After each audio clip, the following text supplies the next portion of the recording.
નમસ્કાર, ડે સ્પેશિયલમાં હું મયુરી આપ સૌનું સ્વાગત કરું છું. અને દર્શક મિત્રો, કોલ્ડ પ્લેનો કોન્સર્ટ તો આવીને જતો રહ્યો અને 2 દિવસ જે અમદાવાદમાં ધૂમધામ રહી, અમદાવાદમાં એક અનોખી રોનક, એક અનોખી જે જાગજમાળ જોવા મળી, એના વિશે તો આપણે ઘણી વાતો કરી. અને જ્યારે આ કોન્સર્ટ થવાનો હતો એના આયોજનની પહેલાથી જ આપણે વાતો તો કરતા આવ્યા જ છીએ, પરંતુ એક વખત જ્યારે કોન્સર્ટ યોજાઈ ગયો એના પછી અમદાવાદને કેવો ફાયદો થયો, કઈ કઈ ઇન્ડસ્ટ્રીઝમાં કેવા પ્રકારનો, એના માટે તો આપણે વાત કરવાની છે. તેની સાથે સાથે જ્યારે એક પ્રકારની આટલી મોટી ભવ્ય ઇવેન્ટનું પ્લાનિંગ જ્યારે કરવાનું હોય, આખું જે આયોજન કરવાનું હોય, તેમાં લોકોને મેનેજ કરવાના હોય, લાખોની ભીડ જ્યારે ઉમડવાની હોય, માનવ મહેરામણ એક આખું જ્યારે અમદાવાદમાં એક માનવ મહાસાગર એક હિલોળા લેતો હોય, એ વખતે કેવી રીતે ક્રાઉડને કંટ્રોલ કરવો, કેવી રીતે મેનેજમેન્ટ કરવું, તમામ દ્રષ્ટિકોણથી આપણે સમજવાનું છે કે આખરે કેવી રીતે આ આખું જે આયોજન છે તે પાર પડતું હોય છે, કેવા પ્રકારના પડકારો, કેવા પ્રકારની મુશ્કેલીઓ આયોજકો સામે આવતી હોય છે. અને ખાસ કરીને ઇન્ટરનેશનલ પોપ સ્ટાર જે સૌથી પહેલાં તેમના કાર્યક્રમો જે યોજાતા હતા મુંબઈ જેવા શહેરોમાં, મુંબઈ હોય, દિલ્હી હોય કે બેંગલુરુ હોય,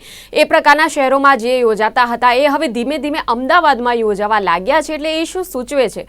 એ સૂચવે છે કે અમદાવાદ હવે કદાચ ધીરે ધીરે મુંબઈ બની રહ્યું છે. અને જે પ્રકારના આયોજનો અત્યારે અમદાવાદમાં થઈ રહ્યા છે તેને લઈને અમદાવાદ જે છે વિશ્વ સ્તરે અલગ જ પ્રકારની નામના મેળવી રહ્યું છે, અલગ જ પ્રકારે લોકો તેની વાતો કરતા થયા છે. અને અમદાવાદમાં જો આ પ્રકારના આયોજનો થઈ શકે તો તેનાથી અર્થતંત્રને કેટલું વેગવંતું બનાવી શકે છે, આ તમામ પાસાઓથી આજે ચર્ચા કરીશું. અને 2 મહેમાનો મારી સાથે જોડાયા છે, એમનો હું આપને પરિચય કરાવી દઉં. આજની ચર્ચામાં ભાગ લઈ રહ્યા છે ભાવેશભાઈ ઉપાધ્યાય, કે જે પોતે એક મેનેજમેન્ટ એક્સપર્ટ છે.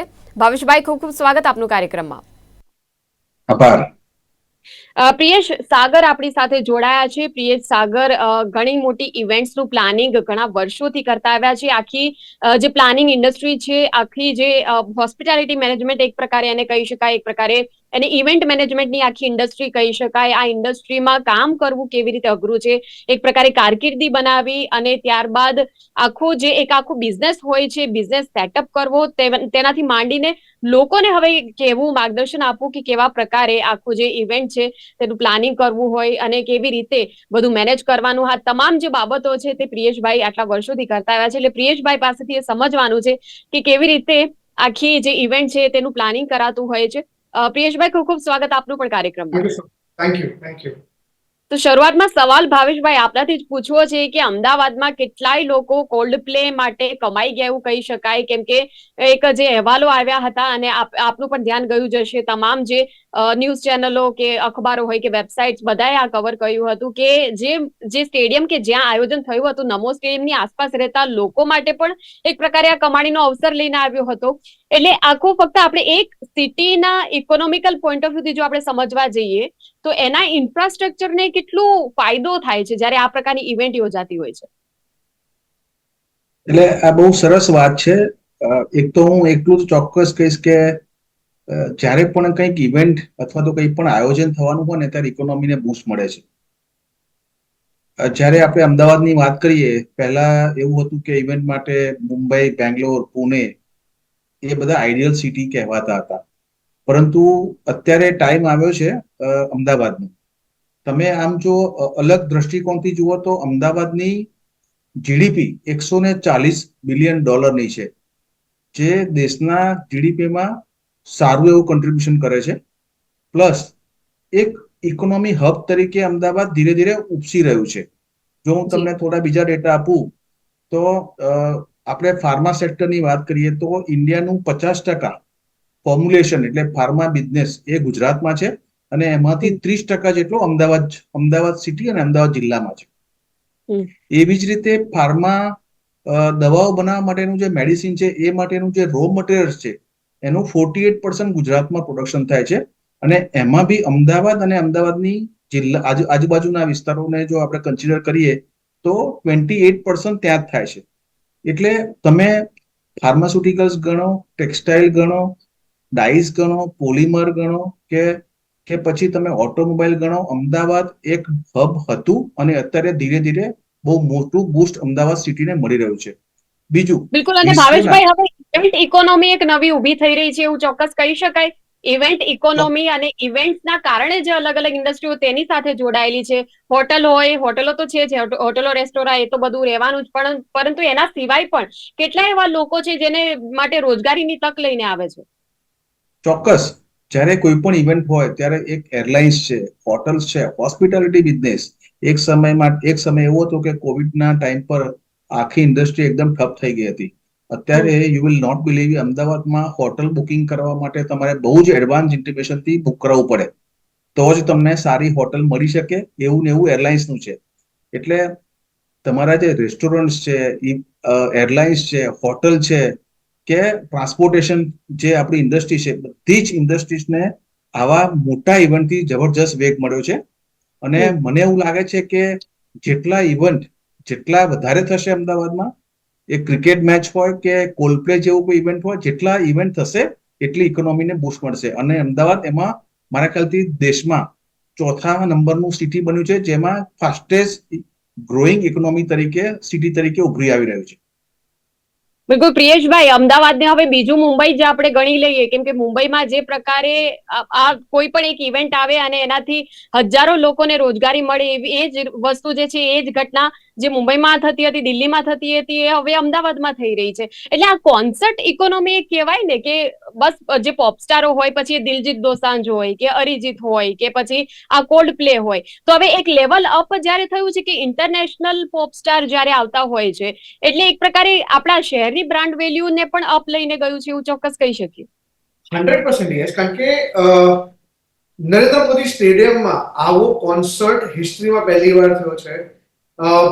કોલ્ડ પ્લે કે આવું કોઈ પણ આર્ટિસ્ટ જ્યારે અમદાવાદ આવે છે, તો ખાલી અમદાવાદની એક્સાઇટમેન્ટ નહીં, બટ ઓવરઓલ આખું ગુજરાતનું ક્રાઉડ ગણો કે નિયરેસ્ટ ટુ ગુજરાત રાજસ્થાનનું ક્રાઉડ ગણો કે આપણે એમપીનું ક્રાઉડ ગણો, આ બધા જ લોકો ગુજરાત આવવા માટે બેઠા હોય છે.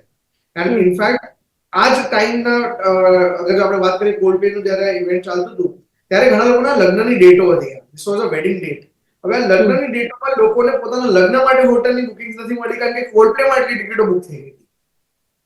સો ઇકોનોમી વાઇઝ તો 100% not only people from Gujarat but out of Gujarat also people are coming. લોકો આવવા માંગે છે, લોકો આ વસ્તુને એક્સપિરિયન્સ કરવા માંગે છે. અને 100% જે રીતે આપણે મુંબઈ સાથે આપણે કમ્પેર કરતા હોઈએ આપણે અમદાવાદને, આપણું almost I feel it is as good as Bombay, it is as equal to Mumbai. કારણ કે બધી જ રીતે નોટ ઓનલી ઇવેન્ટ્સ પણ આજે કોઈ પણ ઇવેન્ટમાં આપણે કોઈ પણ વસ્તુ ગણીએ કે વેડિંગ્સ થતા હોય કે કોન્ફરન્સ થતા હોય, બધા જ બોમ્બેના લેવલના ઉપર પણ થાય છે. એવું નથી કે ખાલી બોમ્બેના લેવલ, પણ એનાથી ઉપરના પણ ઇવેન્ટ્સ હજી આપણા અમદાવાદમાં થવાના ચાલુ થઈ ગયા છે. ઓકે પ્રિયેશભાઈ, આપની પાસેથી ખાસ તો એ જાણવું છે કે આટલી મોટી ઇવેન્ટ, આમ આપણે કહેવાય છે ને કે લાર્જર ધેન લાઈફ પ્રકારનો લોકોને જો એક્સપિરિયન્સ આપવો હોય, તો લાર્જર ધેન લાઈફ પ્રકારનું આખું એરેન્જમેન્ટ કરવું પડે, કેટલાય માણસોને રોકવા, અને આખું જ્યારે લોકો આવે છે ત્યારે લોકો પણ વ્યવસ્થિત બધું જાય, આખું મેનેજમેન્ટ જ્યાં સુધી કોન્સર્ટ ચાલે છે ત્યાં સુધી. આ તો 2 દિવસનો હતો, એટલે 2 દિવસ સુધી સખત મહેનત માંગી લે છે, એ પ્રકારનું આખું આયોજન હોય છે. તો મારી ખૂબ જ બેઝિક લેવલથી શરૂ કરીને આખી પ્રોસેસ સમજવી છે કે કોઈ પણ કોન્સર્ટનું જ્યારે આવી રીતે ઇવેન્ટ યોજવાની હોય, પ્લાનિંગ એનું કરવાનું, એ કેવી રીતે થતું હોય છે? આ ભલે 2 દિવસનું કોન્સર્ટ છે, પણ આની પ્લાનિંગ ઓછામાં ઓછા 8-10 મહિના પહેલાથી થવાની શરૂ થઈ જાય છે. કારણ કે આમાં ઘણી વસ્તુ તમારે સિક્યોરિટી વાઇઝ પણ જોવી પડે. Security of the performer who is performing, security of people who are performing. આજે બંને રીતે આપણે સિક્યોરિટી વિચાર કરવો પડે. There are a lot of licences and permissions જે આમાં ઇન્વોલ્વ છે, જે કદાચ તમને 2-5-10 દિવસની અંદર નથી મળતા. It is a long process. આજે તમારે ફાયર સેફટી જોવી પડે, આજે તમારે મ્યુઝિક લાઇસન્સીસ જે અલગ અલગ આવે છે એ લેવાના થાય. તમારે overall it is a very huge process. કારણ કે 10 મહિના પહેલા તમારે આખું એનું એક મોક ડ્રિલ ઊભું કરવું પડતું હોય છે. એટલે first you book the artist આપણે બ્લોક કરીએ, એ પ્રમાણે આપણે વેન્યુ બ્લોકિંગ થતા હોય છે. વેન્યુ બ્લોકિંગના અકોર્ડિંગલી પછી પ્લાન કરવામાં આવે છે કે કેટલા લોકો તમારા કોન્સર્ટમાં આવશે.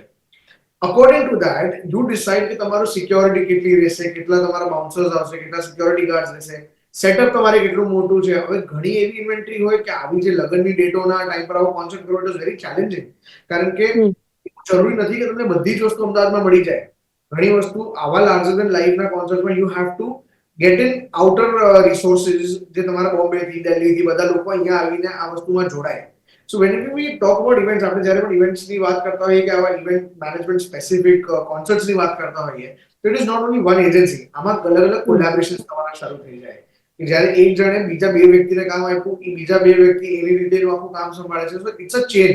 અને અત્યારના જે આ જનરેશન કે અત્યારનું જે આ ટાઈમ ચાલે છે, It is absolutely on collaboration. Whether it is Arijit Singh's concert, whether it is Diljitનો concert, આજે આર્ટિસ્ટ લાવવાવાળા કોઈ અલગ વ્યક્તિ છે, કોઈ મેનેજ કરવાવાળા અલગ વ્યક્તિ છે, ટિકિટિંગ બુકિંગ ને બધું કરવાવાળા અલગ વ્યક્તિ છે, લાઇસન્સીસ, પરમિશન્સ, ઓન ગ્રાઉન્ડ પ્રોડક્શન, આ વસ્તુ જોવાવાળી અલગ કંપની છે. તમારી જે ટીમ કામ કરતી હોય, જે મેન પાવર હોય, કે જે તમારા ટ્રેનીઝ હોય, એ ટાઈમ પર જેટલા જોતા હોય, આ અલગ એજન્સી કામ કરતી હોય. સો નાઉ ઇટ ઇઝ મલ્ટિપલ એજન્સીઝ જે લોકો એક સાથે મળીને કામ કરતા હોય. So it's a team business, it's a team game. It's not only a single company. કોઈ સિંગલ કંપની આ વસ્તુ નથી કરી શકતી. It is a multiple company જે સાથે જોડાતી હોય અને આખો પ્રોસેસ ત્યારથી ચાલુ થતો હોય. So if we get into the details, production values છે, કે તમારા licenses and permissions છે, કે તમારું seating arrangements નું છે, કે ટિકિટ બુકિંગ નું છે. આજે સૌથી મોટામાં મોટો example, even if we talk about book my show, આજે book my show એ આખું ટિકિટિંગ કર્યું છે. આજે ટિકિટિંગ કર્યા પછી then જ્યારે લોકોને ખબર પડવા લાગી કે આજે લોકો એક સમયમાં પાસ લે છે અને YZ અમાઉન્ટમાં બહાર વેચે પણ છે, તો બુક માય શોએ સિક્રેટલી શું કર્યું, બિફોર ધ કોન્સર્ટ થોડા દિવસ પહેલા એ લોકોએ પાછું એકવાર પોર્ટલ ઓપન કરી દીધું અને સસ્તામાં ટિકિટ્સ આપી છે. So automatically this planning comes under picture, કારણ કે લોકો બ્લેકમાં વેચાતા હોય આ ટિકિટ્સ, એટલે there is a lot of nuisance also that happens. તો આ બધી બિલકુલ, વસ્તુ એટલે મારે એ જ સમજવું છે પ્રિયેશભાઈ, એટલે આ બહુ જ અગત્યનો પોઈન્ટ આપે પણ કહ્યો, અને મારો નેક્સ્ટ સવાલ પણ આપને આ જ હતો કે ઘણી વખત કેવું થતું હોય છે કે આવા મોટા આયોજનોમાં ટિકિટમાં સ્પેશિયલી લોકો ફ્રોડનો ભોગ ખૂબ જ બનતા હોય છે, તો લોકોએ ખરેખર તો શું ધ્યાન રાખવું? સી આમાં બે વસ્તુ છે કે તમે એક તો તમારું જે ટ્રસ્ટેડ પ્લેટફોર્મ હોય, આજે ટ્રસ્ટેડ પ્લેટફોર્મ પરથી જ ટિકિટ લેવી પહેલો. બીજું કે તમે જો અંદર ઘણા લોકો એકબીજાને વેચતા હોય છે, but I think it is pure and pure piracy જેવું આપણે કહી શકીએ કે લોકો 1000માં લઈને 5000માં વસ્તુ વેચે છે. It is just because of the demand. My suggestion to people is please go through the official platforms. આપણે official platform થી ટિકિટ્સ લેવાય, કારણ કે ત્યાંથી જ તમને પ્રોપર ચેન મળશે એની. ઘણીવાર લોકો આના ફ્રોડ પણ કરે છે કે તમને ખોટા બારકોડ આપી દેશે અને તમે ત્યાં જઈને જશો તો તમને આની ટિકિટ્સ મળતી જ નથી. સો આ ટાઈમ આવું પણ થાય છે. So it is always better કે તમે એકચ્યુઅલ પ્લેટફોર્મ પરથી જ્યારે ટિકિટ્સ લ્યો તો that is only trusted, nowhere else. Okay, અને પિયુષભાઈ, જે સોશિયલ મીડિયા પર પણ ઘણી વખત ટિકિટ વેચતા, અને કોલ્ડપ્લેમાં તો બહુ જ થયું, કોલ્ડપ્લે અને અરિજીત વખતે ફેસબુક હોય કે કોઈ પણ અન્ય સોશિયલ મીડિયાની સાઇટ્સ હોય, એ પ્લેટફોર્મ ઉપર ખાનગી રીતે પણ લોકો ટિકિટનું વેચાણ કરતા. એટલે શું આ જે હોય પોલીસને કે કોઈને જાણ જો ન હોય ને જાણ કરવી હોય તો શું કરી શકાય? શું એ લોકોનો સહકાર મળતો હોય છે? ડેફિનેટ મેમ કરી શકાય છે, પણ આમાં કેવું છે કે ઘણી જગ્યાએ આજકાલ તો social media is also traced very properly. કોલ્ડ પ્લેમાં પણ ઘણી એવી ઇન્ક્વાયરીઝ પણ એકચ્યુઅલી ઊભી થઈ છે કે લોકોને ઇન્કમ ટેક્સની ઇન્ક્વાયરીઝ આવી છે. તમને I don't know if all of the people know about this or no, but income tax department વાળા, તમારા સિવિલ ડ્રેસમાં ઓફિસર્સ, આ બધા જ તમારા કોલ્ડ પ્લેના કોન્સર્ટની બહાર ટિકિટ કાઉન્ટર્સ પાસે ફરતા હોય.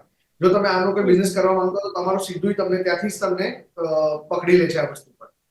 અચ્છા, ઇન્કમ ટેક્સ વાળા ટિકિટ કાઉન્ટર પાસે ફરતા હોય છે? જી 100%. તમને સિવિલ ડ્રેસમાં મળી જ જાય છે. ઘણી જગ્યાએ આ વસ્તુ ખોટી જે ચાલતી હોય છે ત્યાં અટકાવવા માટે બધા પ્રિકોશન્સ લેવામાં આવે છે. 100% આ વસ્તુ ટ્રેસ થાય છે લોકોની. આજે લોકોએ જે નાખ્યા છે કે 6000 પાસ લઈને લોકો 15,000 પણ વેચ્યા છે. ઘણી જગ્યાએ જો તમારા નસીબ છે કે તમે હાથમાં આવી જાવ તો એ વસ્તુ છે. ઘણા લોકોને આ વસ્તુ પર ઇન્ક્વાયરી પણ બેઠી છે. ઓકે, એટલે ખાસ ધ્યાન રાખવાનું છે લોકોએ, એમ તો કેમ કે જે ઓફિશિયલ તેના ટિકિટના જે સ્પોન્સર હોય, જે પાર્ટનર્સ હોય, ટિકિટ પાર્ટનર્સની જે અધિકૃત વેબસાઇટ હોય એના પરથી જ ટિકિટ્સ લેવી, એવું આપણે કહી શકીએ કે એનું એ સોલ્યુશન આવી શકે. ભાવેશભાઈ, હવે સૌથી પહેલા તો આ આખી સક્સેસફુલ ઇવેન્ટ જ્યારે આ પ્રકારની યોજાતી હોય, ખરેખર કોને શ્રેય મળવો જોઈએ? જે ઇવેન્ટ લઈને આવ્યું એને, જેને મેનેજ કર્યું એને, કે લોકોને? કેવી રીતે? કોઈ પણ ઇવેન્ટ મેનેજમેન્ટમાં જેમ પિયુષભાઈએ કીધું એ પ્રમાણે management play a very big role. Management એટલે શું? Planning, coordination, control, monitoring, budgeting. હવે જે લોકો આ જાણતા હોય કે આખું કેવી રીતે પ્લાનિંગ કરવું, કેટલા ડિટેલમાં જવું, કેટલા લોકો જોડે ટીમ બનાવી, એ લોકોનું મોનિટરિંગ કેવી રીતે કરવું, અને કેટલા બજેટમાં કરવું, કઈ એજન્સી જોડે કોઓર્ડિનેશન કરવું. એટલે આ એક પર્ટિક્યુલર કોઈ એક વ્યક્તિની સક્સેસ ના હોઈ શકે, આ એક ટીમનો સક્સેસ હોઈ શકે. અને એમાં આર્ટિસ્ટ બી આવી જાય, પ્રશાસન બી આવી જાય, ઇવેન્ટ મેનેજમેન્ટ પણ આવી જાય, કારણ કે એકબીજાના સહકાર વગર આટલું મોટું ઇવેન્ટને સક્સેસફુલ બનાવવું અશક્ય છે. અને જેમ અત્યારે ફરી અમને પિયુષભાઈ કીધું તે કે અત્યારનો ટાઈમ છે જે એકબીજા જોડે વિન વિન સિચ્યુએશન ઊભું કરવાનું છે, કોલોબરેશન કરીને જોડે આગળ વધવાનું છે. એટલે જ્યારે કોઈ પણ ઇવેન્ટ મેનેજમેન્ટ હોય, જ્યારે આ ચલો કોલ પ્લે છે કે બીજો કોઈ પણ ઇવેન્ટ મેનેજમેન્ટ હોય, એમાં સક્સેસ મેળવવા માટે ડિટેલમાં પ્લાનિંગ અને ટીમ કોર્ડિનેશન આ બે મહત્વના મુદ્દાઓ છે. અને આ જ બે મહત્વના મુદ્દાઓ તમને સક્સેસ તરફ દોરી જાય છે. જો ઇવેન્ટ મેનેજમેન્ટ જમીનની હકીકતોથી જો અજાણ હોય ને તો ઇવેન્ટમાં ભારે ફિયસ્કો થાય છે. એટલે જે ઇવેન્ટ જેમ કે ઘણી વાર એવું થતું મેનેજમેન્ટ હોય છે કે કેપેસિટી ઓછી હોય વેન્યુ ઉપર, પણ કેપેસિટી કરતા પણ વધારે લોકો જ્યારે આવી જાય ત્યારે અઘરું પડી જાય ક્રાઉડ મેનેજ કરવું. અને ઘણી વખત તો એવું બી થાય ને ઘણી વખત તો તમારું ટિકિટો ખાલી બી વેચાય બી નહીં. એટલે જે ઇવેન્ટ મેનેજમેન્ટ હેન્ડલ કરતો હોય એને બહુ જ ધ્યાન રાખવું પડે છે કે શું ક્યારે કઈ વસ્તુ પર ઢીલ મૂકવી, ક્યારે કઈ વસ્તુને થોડી સ્ટ્રિક્ટ બનાવી અને કેવી રીતે એક ઇવેન્ટને સફળ બનાવો. એટલે ઇવેન્ટ મેનેજમેન્ટ હું તો એ બીજી રીતે જોઉં છું આખી વસ્તુને કે માણસો પોતાના ખિસ્સામાંથી પૈસા ખર્ચે છે. જ્યારે પણ ઇકોનોમી તમારે જો ગ્રો કરવી હોય તો તમારે રૂપિયાને મૂવ કરવો પડે. હવે એક રૂપિયો મૂવ થઈને ઘણા લોકોના ફરતો ફરતો થઈને ઘણી જગ્યાએ ફરે છે. એટલે ઇકોનોમીમાં જો તમે જો પહેલો મને ક્વેશ્ચન કર્યો તો એ અનુસંધાનમાં કહું તો ઇકોનોમીમાં રૂપિયો ફરતો થયો છે. જ્યારે રૂપિયો ફરતો થાય ત્યારે ઇકોનોમી બૂસ્ટ થાય છે. અને એટલે જ આવા ઇવેન્ટ આવવા જ જોઈએ. અને મને લાગે છે કે અમદાવાદ નેક્સ્ટ ડેસ્ટિનેશન બન્યું છે આવા ઇવેન્ટ માટે. ચોક્કસ. એટલે એક આખો આમ તો રેકોર્ડ સેટ કર્યો છે અમદાવાદ, એવું કહી શકાય કે આજ સુધી ક્યારે આ પ્રકારનું આયોજન તો થયું નથી. પ્રિયેશભાઈ, હવે ઓલિમ્પિક્સની જે વાતો ચાલે છે, આમ તો દિલ્હી બહુ દૂર છે, 2036 ની વાત છે, પણ તેમ છતાં હવે કેમ કે ગોલ્ડ પ્લે આપણે સક્સેસફુલી કર્યું તો પછી આગળ ટેલર સ્વિફ્ટ ને એ બધા પણ આવી જશે, કદાચ રિહાના બી આવી જશે.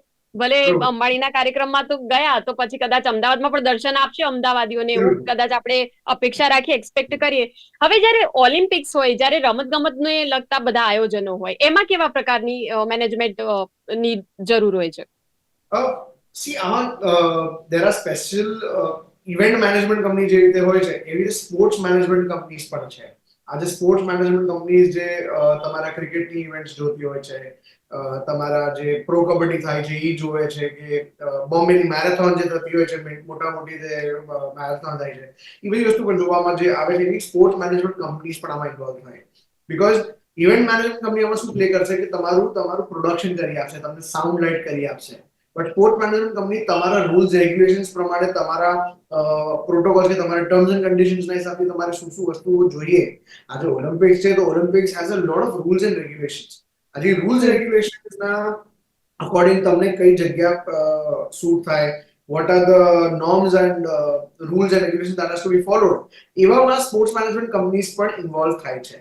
So then again, it's a collaboration of event companies, sports management companies, local regular vendors જે આપણા જે સાઉન્ડ લાઇટ પ્રોડક્શન વેલ્યુઝ ના જેટલા છે, એ બધી જ વસ્તુઓમાં ઇન્વોલ્વ થઈ જાય છે. બિલકુલ. હવે આપણે પ્રિયેશભાઈ એ રીતે વાત કરીએ કે ઘણીવાર કેવું થતું હોય કે સાવ કેપેસિટીની બહારના લોકો જ્યારે આવી જતા હોય, જ્યારે તમને ખ્યાલ છે કે કદાચ કંઈક ચૂક થઈ ગઈ, કોઈ ભૂલના કારણે આખી જે ઇવેન્ટ છે, ઇવેન્ટ ક્યાંક ફેલિયર ના થઈ જાય, તો કેવી કેવી બાબતોનું ધ્યાન રાખવું પડે, કેવી મુશ્કેલીઓ હોય, કેવા પડકારો હોય છે?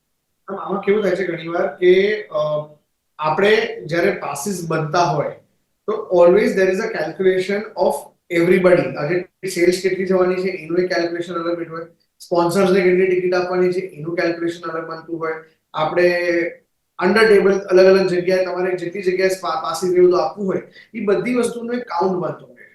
હવે આમાંથી લોકો કેવું થાય છે કે પાસીસ તો એ રીતે બનતા હોય છે કે તમને ખબર છે કે આપણી કેપેસિટી એટલી છે તો એ રીતે આપણે બોલાવીએ. હવે કેપેસિટી ના આગળ પણ એવી રીતે થાય છે ઘણીવાર કે મારા ભાઈનો છોકરો જ અંદર નાખો, એટલે આઈ એમ સમબડી, હું જે ગવર્મેન્ટમાં કે ઇન્ડસ્ટ્રીમાં હું બહુ મોટા લેવલ પર છું, આજે મને રિફ્યુઝ કરવાનો કોઈ નથી. એટલે આવા રેફરન્સીસ લોકો લઈને પણ આવતા હોય છે. હવે એ રેફરન્સીસને આપણે ના નથી પાડી શકતા ફોર સર્ટન રીઝન્સ. હવે આ જ્યારે વસ્તુ થાય છે ને, ધેટ ઇઝ ધ ટાઈમ કે લોકોનું ક્રાઉડ મેનેજમેન્ટ જે કમ્પ્લેન આવે છે કે ક્રાઉડ વધારે પૂરતું આવી ગયું હતું, વધારે ઇન્ટેક થઈ ગયું હતું. No event company does that intentionally, કે બધાને ખબર છે કે આ ઇન્ટેન્શનલી થશે અને જો કદાચ કોઈ આગળ પાછળ થયું ત્યારે તો બધી જ વસ્તુ ઇવેન્ટ કંપની પર જ આવવાની છે. આજે ઇવેન્ટ મેનેજરને જ પકડાવવાના છે. બટ સર્ટન રિલેશન્સ જે છે આપણા ઇન્ડસ્ટ્રીમાં એ મેન્ટેન કરવા માટે આવું ઘણીવાર થઈ જાય છે અને પાસીસ ઓવર સેલ થઈ જાય છે કે પાસીસ ના સેલ થાય, બટ વિથ રેફરન્સીસ લોકો બહુ અંદર આવી જાય છે, હમ એવું છે. બિલકુલ, So, એટલે આપે આ કારણ એક જણાવ્યું અને બીજી જે મુશ્કેલીઓ પડતી હોય છે ખાસ તો કે ક્રાઉડને મેનેજ કરવાનું છે, બહુ જ ત્યાં જે સગવડો આપવાની છે, સગવડોમાં ક્યારેક ભૂલ થઈ જાય એવું પણ થતું હોય. 100% આ વસ્તુ ઘણી વસ્તુ કેવું છે કે ક્રાઉડની પણ એક એક્સાઇટમેન્ટ લેવલ અલગ હોય છે. આજે તમે કેટલી પણ વસ્તુ એ લોકોને સેટ કરી આપો કે તમે કેટલું પણ એ લોકોને વિચારીને આપો, ઘણી આપણે when we talk specifically about Ahmedabad or Gujarat, આપણું જે ક્રાઉડ છે અહીંયાનું specifically it is a very celebrity oriented crowd. આજે આ વસ્તુ તમે કદાચ બોમ્બે દિલ્હી જોશો તો બોમ્બેમાં એક સેલિબ્રિટી રોડ પર તો આટલું બધું દાન પણ નહીં થાય જેટલું આપણું અમદાવાદમાં થઈ જાય છે. આજે લોકો આવા સેલિબ્રિટીઝને જોઈને કે આવા આર્ટિસ્ટને જોઈને દે ગેટ ઓવર એક્સાઇટેડ, અને આજે ઈ ઘણીવાર એવું કારણ બની જાય છે કે ત્યારે એ લોકો હાથમાં નથી રહેતા. આપણે કેટલું પણ ધ્યાન રાખ્યું, આપણે સિક્યોરિટી ધ્યાન રાખશું, આપણે બાઉન્સર્સ એટલા રાખ્યા હશે કે આપણે બેરિકેડિંગ ને બધું રાખ્યું, આપણા અમદાવાદમાં લોકો બેરિકેડિંગ કૂદીને આગળ વયા જાય છે. ઘૂસી જતા હોય છે. જી યસ. આજે આ વસ્તુ જો આપણી અમદાવાદની પબ્લિક પણ અગર સમજતી હોય કે તમને આ બેરિકેડિંગ મૂક્યા છે કોઈ કારણસર મૂક્યા છે, તો તમારી આ થવાની ચાન્સીસ નથી. આ જે એક્સિડન્ટ્સ કે નાના મોટી વસ્તુ થતી હોય છે, it is because of the excitement of the people. આપણું પબ્લિક જે છે એ આપણા કાબુમાં નથી રહેતું. આજે તમે એટલે એવા ટાઈમે પછી કોનો રોલ પણ એવા ટાઈમે પછી કોનો રોલ આવે, એવા ટાઈમે કોણ સિચ્યુએશન સંભાળી શકે? Ma'am it is the security people. જે બાઉન્સર્સ, આપણી એટલી મોટી ટીમ હોય છે, આજે 200 500 બાઉન્સર્સ હોય છે ઇવેન્ટ ઉપર, એ લોકો પોતાની રીતે સાચવે છે. They are doing there level best. આપણી પોલીસ છે, બધા લોકો આ વસ્તુમાં સાચવવામાં આવે છે. બટ ધ પ્રોબ્લેમ ઇઝ કે ચારે ઈ ટાઈમ પર જ્યારે 400 500 બાઉન્સર્સ કે 200 400 પોલીસ વાળા આપણે એક સાથે ઉભા હોય છે, એની સામે જે ક્રાઉડ છે આપણું, એ 5,000 નું ક્રાઉડ છે. So આજે ઈ મેનેજ કરવું ડિફિકલ્ટ છે. But 100% the police, the bouncers, the security, આ લોકો જેટલું કામ કરે છે આજે એ લોકોના લીધે જ એટલું સ્મૂથ જાય છે. આ વખતે it is the first time કે કોલ્ડ પ્લેના કોન્સર્ટમાં અત્યાર સુધી કોઈ એવી વસ્તુ આવી નથી કે બહાર કે કોઈને કઈ પ્રોબ્લેમ થયો હોય કે કોઈ એક્સિડન્ટ થયો હોય કે વેન્યુ ઉપર, આવું કાંઈ નથી. So this is the, I guess, હિસ્ટ્રીમાં ફર્સ્ટ ટાઈમ સક્સેસ એ લોકોની ખરેખર તો છે. ચોક્કસ. બિલકુલ પ્રિયેશભાઈ, થેન્ક યુ સો મચ. જી, અને પ્રિયેશભાઈ પાસેથી ઘણી અંદરની વાતો પણ જાણવા મળી આજના કાર્યક્રમમાં. થેન્ક યુ વેરી મચ પ્રિયેશભાઈ જોડાવા બદલ. ભાવેશભાઈ, આપની પાસેથી પણ ઘણું જાણવા મળ્યું કે કેવી રીતે એક ઇકોનોમી બૂસ્ટ કરવામાં મોટા આયોજનો પોતાની ભૂમિકા ભજવતા હોય છે, અને આપણે હવે આશા રાખીએ કે આગળ જતા આવા જ પ્રકારના ભવ્ય આયોજનો થાય અને અમદાવાદના જે પણ ઇકોનોમિકલ જે ચેલેન્જીસ છે એને ઓવરકમ કરવામાં પણ આ પ્રકારની જે ઇવેન્ટ્સ છે તે ખૂબ જ હેલ્પ આપણને કરતી હોય છે. આ બંનેનો જોડાવા બદલ ખૂબ ખૂબ આભાર. Thank you very much. Thank you. તો દર્શક મિત્રો, ડે સ્પેશિયલ કાર્યક્રમમાં આ હતો આજનો મુદ્દો અને ખાસ ચર્ચા આપને કેવી લાગી એ પણ આપને જણાવતા રહેજો. અને આવતીકાલે ફરી મળીશું આવા જ કોઈ મુદ્દા સાથે. ત્યાં સુધી આપ રજા આપશો. જોતા રહો ગુજરાત ન્યૂઝ સત્યની સાથે. નમસ્કાર.